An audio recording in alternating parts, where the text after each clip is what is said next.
Want to be free. Want to be free. It will last forever.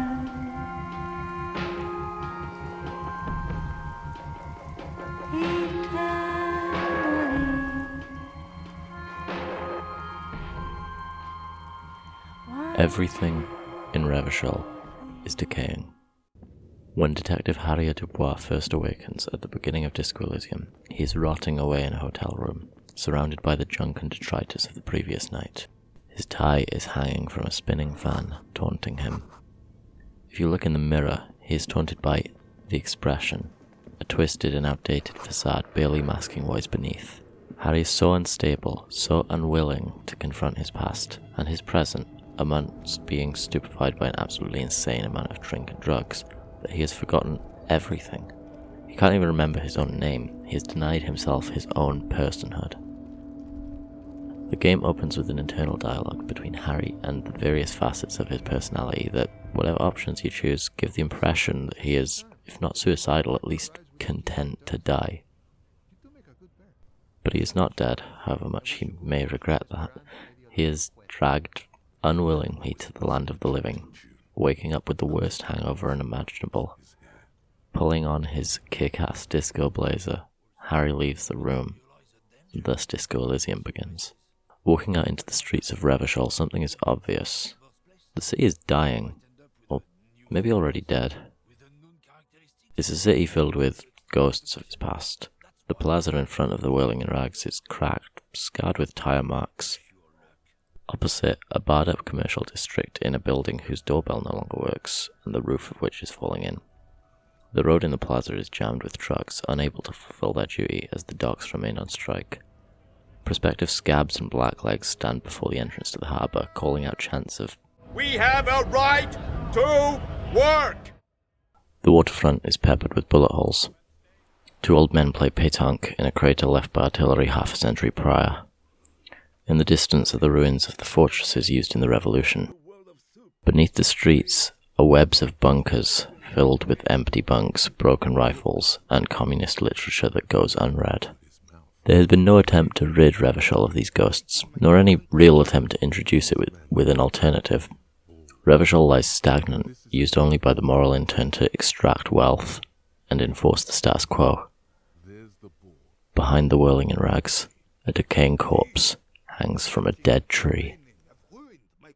This is Revachol. This is the setting of Disco Elysium, and in many ways Revachol is a reflection of Harry. Over the course of the game we learn more about both. Harry is a successful cop, with a long service record. He has a relatively small number of confirmed kills, contrasted with a staggering amount of solved cases. He's also reached the height of a psychotic depressive crisis featuring far too many mind-altering substances by the beginning of this particular case. A man on the verge of suicide or some otherwise self-destructive death. This is one of the key gameplay features of the game too. The first time I played I hadn't been quick saving, and I failed a check causing Harry to lose his morale and have a mental breakdown. And I think I lost about 45 minutes of gameplay. Harry can lose all control of his inhibitions and suffer mental break within the rules of the game, and that is both a legitimate fail state and a legitimate ending. That is how very real the ghosts that haunt him are within the context of the game's world. The game doesn't let you forget this either. On many occasions, Harry's internal feelings will chime in with thoughts of suicide, offering either opportunities or fleeting thoughts that Harry never really seems to reject. He just temporarily displaces them. The suicidal urges don't really leave Harry over the duration of the game. He simply either succumbs to them or doesn't. There's an entire thought in the thought locker Harry can internalize called "finger on the eject button." The description for it reads as such: who doesn't toy with the thought of suicide sometimes? Or like, most of the time. Okay, maybe some people don't, like the happy scientist girl named Marie, or Jean-Marc, the superstar whom everyone loves. But you, when the going gets rough, it's nice to think about your little trapdoor out here. Do it. Put your finger on the eject button. See how alive it makes you feel. The freedom of finality. Think of how much they'll miss you. Upon the completion of the thought, the game informs you this is not the first time you've been spinning the tape. Harry's been feeling this way for some time and has been unable to overcome those feelings or deal with the cause of them. In a similar way, no matter how bad the situation Revachol is at the onset of the game, this is not the first time Revachol is spinning the tape. It's been here before. It's a city that's experienced almost everything a city can. Total monarchy, fascism, a communist revolution, war, and now free market capitalism. Revachol appeared prior to the game to have reached the end of its history. This is a game that's extremely informed by its creators, who were from post-Soviet Estonia. One of the creators of the game, Alexander Rostov, said of its context, "Our generation is very much informed by the collapse of the Soviet Union, of the 90s Tallinn and Estonia, which was a gruesome time.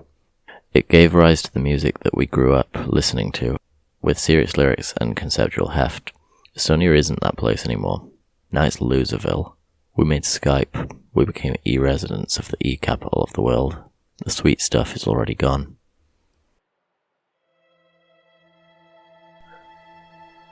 In 1992, shortly after the fall of the Berlin Wall and the collapse of the USSR, American political scientist Francis Fukuyama declared the end of history, stating that we had reached the end point of mankind's ideological evolution and the universalization of Western liberal democracy as the final form of human government.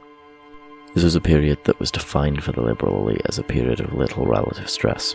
In the United Kingdom, the neoliberal politics of Thatcher were in full swing. The miners had been defeated, the trade unions smashed, and privatization was sweeping the country. Mark Fisher writes that the closure of the pits was defended precisely on the grounds that keeping them open was not economically realistic, and that the miners were cast in the role of the last actors in a doomed proletarian romance. 5 years after Fukuyama's statement, Tony Blair would herald in an election victory for the Labour Party on a firmly neoliberal platform, the ultimate victory for Thatcherism, the abolition of opposition. In the United States, Reaganism had left a similar legacy with a notable decrease in labour unions and the stripping back of welfare rights. The war on drugs in full swing signalled to the neoliberal elites that the undesirables were being combated, and the victory in Iraq during the Gulf War reaffirmed to them the strength of their nation's imperialistic desires. Of course, things were a little bit different for those living lives outside of that liberal elite sphere. In the 1990s in the UK, for example, especially in the mining areas of the valleys of South Wales or the coal mining tracts of North England, people were wrought with such anxiety over the loss of an industry that was the very reason for their community's existence. Suicide rates spiked in the 1990s as pit closures and privatisation stripped back jobs from those areas with little to no options afforded to those who had been made redundant. In the USA, nothing was done to combat the rampant poverty and discrimination that still ran across the nation. The Rust Belt grew as traditional industries were shut and outsourced, and non-white Americans still experienced discrimination that was often violent and deadly. In 1992, the same year Fukuyama celebrated the hegemony of the Western liberal democracy as the end of history, a group of 5 police officers surrounded and beat an unarmed black taxi driver by the name of Rodney King in Los Angeles. In Eastern Europe, where people were blessed by the collapse of communism and the incoming of Western liberal democracy, life expectancy plummeted, crime skyrocketed, and the ensuing chaos caused countless deaths and the rise of undemocratic governments controlled by mafias and economic gangsters. As one author, writing nearly 30 years later in a response to Fukuyama, put it, "Blimey, Francis." As far as we know, Revachol doesn't have a Pizza Hut. It is, however, clearly inspired by such events. Revachol is treated as post-historical by many characters. Despite the fact that Martinez is overcome with a massive union strike, many characters seem unable to envision an alternative. Speak to characters such as Gautier about the economy and he will dismiss it or laugh at your mockeries of capitalism. This is his reality and everything else is moot. Characters such as the Dice Maker recognize the flaws of the economic system but seem disheartened or uninterested to try and do anything material to alter those facts. In fact, we see on the streets of the game more scabs protesting at the closed dock gates than we see debaudiers out on the picket line. Despite the fact we know that they must be winning the strike from the desperation of those operating against them, sending in private militaries disguised as blacklegs, there is a fear from the ruling classes of Revachol. Fear informed by knowledge of the potential a radical movement of the working class has, and what they very nearly achieved in the past. As in the real world, the ruling class know that they are not at the end of history, but they are determined to make it appear as such because this history is working for them. The more they can restrict the working class's ability to envision an alternative, the less likely the working classes will seize it. The 1996 movie Brastov is set 10 years after the 1984-5 strike, amidst a wave of pit closures and the looming onset of privatization. In the scenes around the colliery, scarce protests are visible. Women against pit closures hold their ground, but there are few left by this point compared to 1985. Everybody seems to accept that the colliery is going to be shut. The government-backed NCB are essentially bribing miners to vote themselves out of jobs, offering high redundancy packages if the closure doesn't go to review, and eventually a dejected and defeated workforce gives in, 3-1.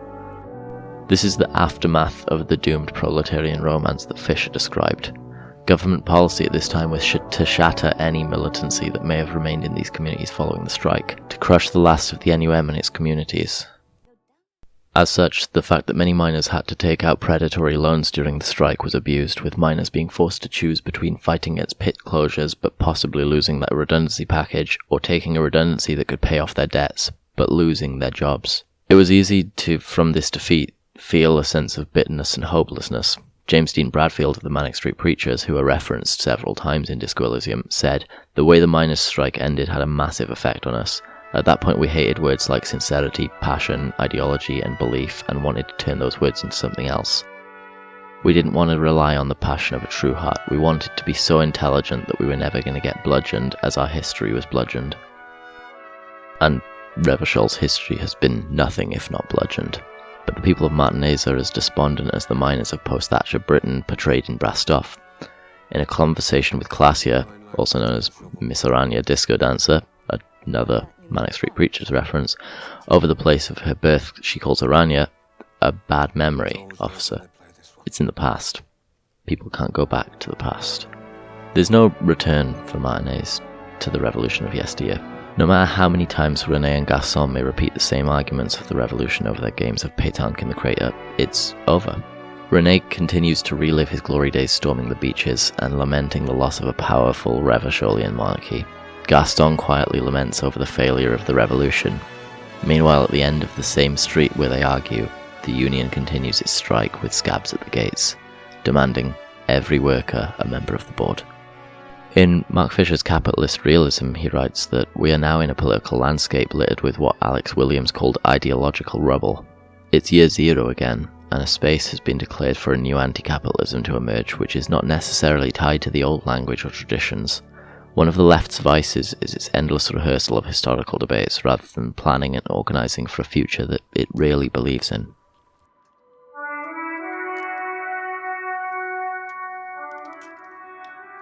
Both Harry and Revachol are haunted by their past and captured by them, unable to let go no matter how hard they try. It's the year zero again. Depending on how you play the game, you can play Harry, a cop, as an ardent communist, but no matter how hard you try to own the libs, Harry can't escape his past. He's a cop. A character will even laugh in your face and tell you you're a cop, enforcing the moral intern's will on the people. You're not a revolutionary.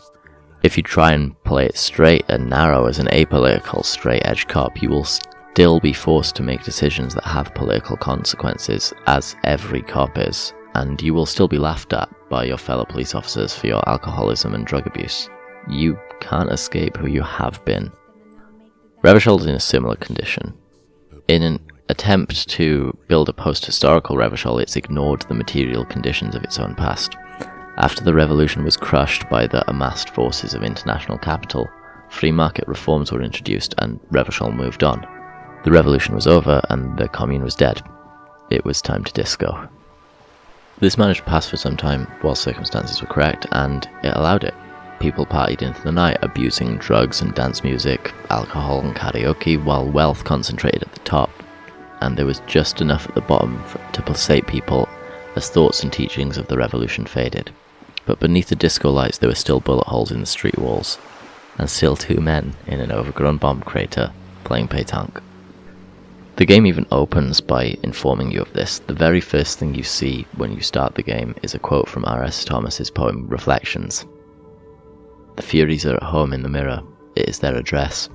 Even the clearest water, if deep enough, can drown. The full text reads, Reflections. The Furies are at home in the mirror. It is their address. Even the clearest water, if deep enough, can drown. Never think to surprise them. Your face, approaching, ever so friendly, is the white flag they ignore. There is no truce with the Furies. A mirror's temperature is always at 0. It is ice in the veins. Its camera is an X-ray.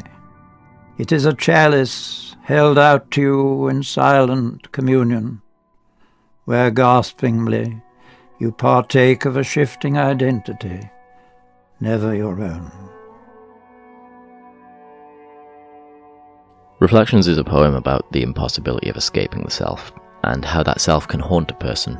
From Thomas's 1995 collection, No Truce with the Furies, Reflections uses mythological imagery of the Furies to symbolise the personal demons of the narrator. The Furies here represent the spiteful and vengeful pieces of the narrator. It ponders that it is impossible to ever know oneself truly, only to know the recognisable images you see in your reflections. There is an inherent conflict between the self-identity and the actual identity, and it's impossible for the two to ever truly be reconciled. This is precisely why you may despise yourself, but someone else may see your beauty. The poem and the game warn us that our identity can only ever be known through these shifting reflections, through the Furies that there is no truth with. You can't escape the doubts, you can only partake of that shifting identity, and that identity is never your own, it's just what you are perceived as.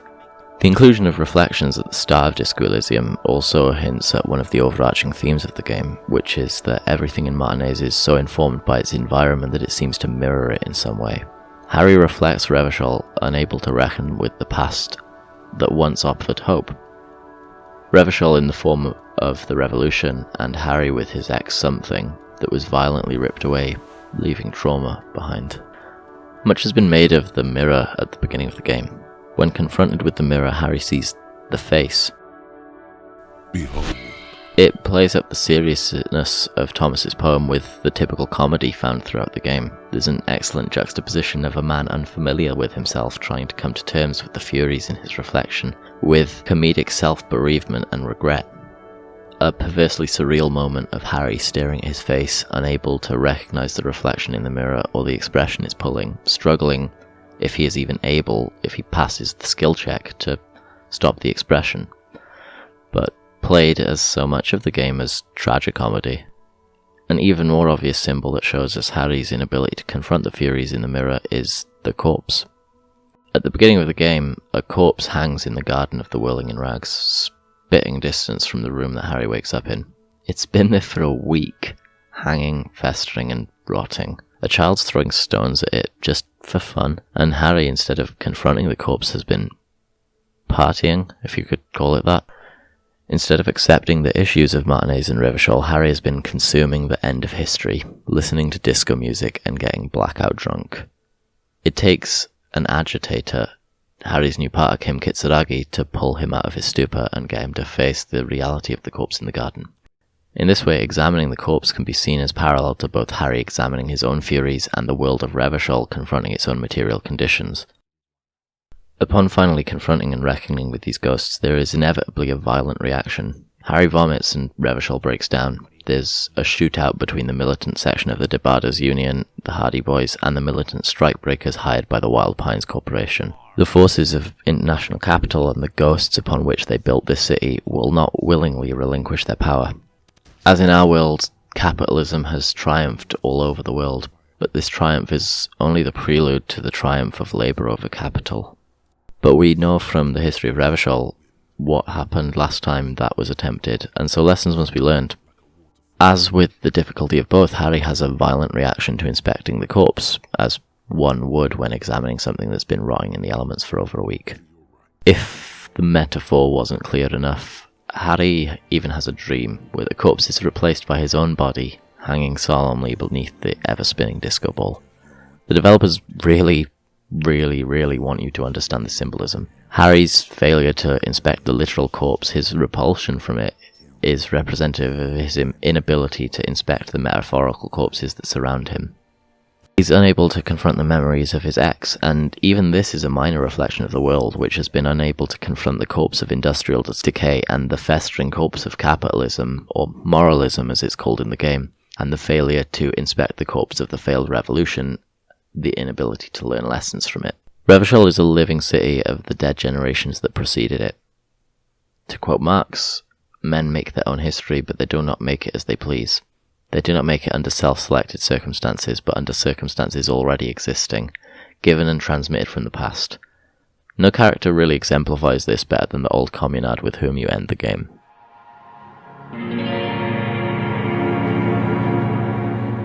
The final confrontation of the game, after nearly a week of twists and turns, navigating the socio-political landscape of Revachol, you finally confront the killer of the hanged corpse. A lonely old communist on a ruined island fort of the revolution, staring out across the docks. I've seen people express their disappointment at the ending of Disco Elysium, and I think this is because if you frame the story as a murder mystery, then it can be a bit disappointing. The point of a murder mystery is to use logic and clues to deduce from a series of suspects throughout the game who the murderer was. But that's not what Disco Elysium is. Disco Elysium is really less interested with the who of the case, but it's really interested with the why. It's not a murder mystery, and therefore the climax of the game isn't about compiling evidence and confronting the culprit. The final confrontation of Disco Elysium is a confrontation with the past, which is what the whole game has been about. Both Harry and Revachol have been spending this entire time building up for their confrontation with the past. Sitting alone on a small islet in the snow beside a fort shattered and gutted during the coalition's bombardment of Martinez is Joseph Lilianovich-Dros. Joseph has been alone for 43 years and here on the islet for about 20. During the revolution he got scared. He was literally a teenager and ran from battle, and he has never forgiven himself, pledging his life and service to the class war ever since. He is probably one of the most firmly committed, ideologically driven people you meet in the game, and he is also very, very wrong. Joseph is full of bitterness and anger at the world, the kind of bitterness that only comes from working class people in a world that has let them down. He seems to take this anger out on anything he can.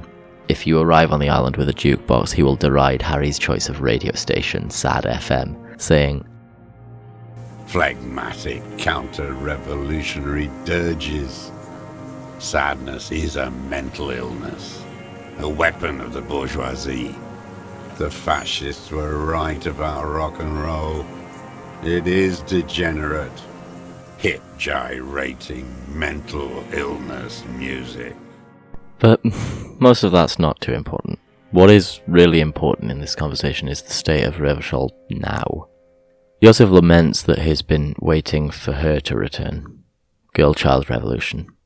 He decries the Debarders Union in Martinez as counter-revolutionary social democrats, despite having previously worked with the Clares, and says that the material base for an uprising has eroded. The working class has betrayed mankind and themselves. The historic opportunity for a revolution has passed. It will not come back anymore. However hard I try, whatever I do, there is no flame to fan. There is nothing left of the world of our dreams. This is where Joseph exposes himself, though. Like Harry, like Revachol, Joseph is stuck in the past. He's firmly buried in Williams's ideological rubble, sifting through the dust and the fragments of what was, but always failing to consider what is and what could be. There's no more real clear representation of this than the way in which Lilianovich describes the Debarders Union with absolute scorn. However, he's been on alone for half a century while the union's been organising and doing work with real, living, working class people. There's clear and obvious issues with the union. It appears to be unapologetically non-democratic, leadership being shared between the Clear brothers. There is a clear hierarchy. The union bosses are portrayed as overweight and scheming, although this is the clear use of a existing media trope surrounding union barons by the developers and the writers of the game, which is a completely different discussion for another time. The union is involved in an illicit drug running business and will also attempt to strong-arm an impoverished fishing community off its own land to allow room for development in Martinez. These are all genuine conversations that we can have about the future of Revachol. However, it's also notable that the Union has policed Martinez through a period where the Revachol citizens' militia has left it abandoned and bereft. They clearly care for their community and offer aid where they can. It's worth remembering real-world comparisons here, considering what Disco Elysium is. During the 84-85 miners' strike, there were accusations from both the Conservative government and from scabs alike that the strike was undemocratic, as a national ballot had not been held. Despite the majority of miners being on strike, as the majority of Debadiers must be considering that the docks aren't operational, accusations were made that they were only on strike out of fear, and for the strike to be legitimate there must be a national ballot. This was a clear and concerted effort by the government and the media to put a stop to the strike, and they used this as a way to legitimise state-sanctioned violence on the picket lines, arrests of pickets, and cutting off the benefits to striking miners, effectively forcing them and their families into food poverty and starvation. It's a clear utilisation of class warfare perpetuated from the ruling class to the organised working classes. However, the union held out as long as it could, and local communities and peers organised around miners' welfare halls to organise raffles, fundraisers and community kitchens, direct action against the state by the people, for the people. When you encounter the woman who has your gun, she is clearly suffering from some form of mental illness, and the union promises to look after her. If you gain the respect of Titus Hardy and his boys, they'll treat you with genuine warmth and try and protect you during the shootout at the tribunal. Protect the cop! He's The down! union, for all its imperfections and lack of progress, has done more for working class solidarity within Revachol than a bitter old man on an islet complaining about revolution has. This is where Yosef's failures lie. He's the communist, yeah, but he's also a pervert, a murderer, and he's gone mad from sniffing stick insect fumes. He is the weight of the dead generations, a survivor of a failed revolution who's been isolated from decades of changes by his own choice. If he were British, he'd be a member of the Socialist Workers' Party. His insistence that all the real communists are dead, they died fighting for communism, betrays his real position. Whatever he says, whatever he internally believes, he's lost faith in the people to change the system. He's reached the end of his own history. But there is no end of history, just a loss of hope, and Disco Elysium realises this. This is kind of what the whole game is about. Disco Elysium is ostensibly a game about finding hope in a world where everything seems to be lost. It understands that while a single character can't change the world, they can change some things. And those things come through building connections with people. The communard sits alone on his islet, bitter and dying, but Harry can, if you choose to play him this way, make friends with the Hardy Boys, who will in turn help him. He can help a scared person with a gun get help despite the lack of care that the economic system allows. He can become friends, real, genuine good friends with Kim Kitsuragi, and he can care for a woman at her lowest point as he informs her of her husband's death. Disco Elysium is about the small connections, because it's all those small connections that come together and form a district, of a city, of a world. Disco Elysium can be a crushing game to play, but it is, and I genuinely mean this, the most hopeful game I've ever played. The smallest church in Saint-Saëns, though it once was larger. How the realm may rest there, down through the mist there, toward the Seven Sisters, toward those pale cliffs there. I would often stay there. In that tiny yard there. I have been so glad here. Looking forward to the past here. But now, you are all alone. None of this matters. No, none of this matters at all.